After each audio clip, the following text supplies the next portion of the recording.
বিভিন্ন জরিপ বলছে পুরুষরা যে পরিমাণ তালাক দিয়ে থাকে, মেয়েরা ডিভোর্স লেটার পাঠিয়ে থাকে, বিবাহ বিচ্ছেদ ঘটায় থাকে মেয়েদের পক্ষ থেকে, তার চাইতে অনেক গুণ বেশি, পুরুষের চাইতে মেয়েরা অনেক গুণ বেশি ডিভোর্স লেটার পাঠিয়ে থাকে, বিবাহ বিচ্ছেদের উদ্যোগ নিয়ে থাকে।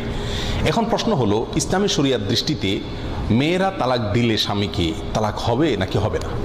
এই প্রশ্ন উত্তর হলো, তালাক মূলত স্বামী দিবে স্ত্রীকে, এটা হলো মূল বিধান। আল্লাহ সুবহানাহু ওয়া তাআলা কোরআন কারীমে বলেছেন, ইয়া আইয়ুহান নবী ইযা তাল্লাকতুমুন নিসা, হে নবী, যখন আপনি বা আপনারা পুরুষেরা যখন তালাক দিবেন মেয়েদেরকে, তাহলে বোঝা গেল মেয়েদেরকে তালাক দিবে পুরুষেরা। এবং বিভিন্ন সাহাবায়ে কেরাম থেকে বর্ণিত আছে একটি হাদিস, তারা বলেছেন আত-তালাকু বির-রিজালি ওয়াল ইদ্দাতু বিন-নিসা, তালাক দিবে পুরুষেরা আর ইদ্যত পালন করবে মহিলারা। তাহলে তালাক দিবে মূলত পুরুষেরা, এটা হলো মূল বিধান। এখানে কেউ প্রশ্ন করতে পারেন যে শুধু পুরুষকে কেন তালাকের পাওয়ার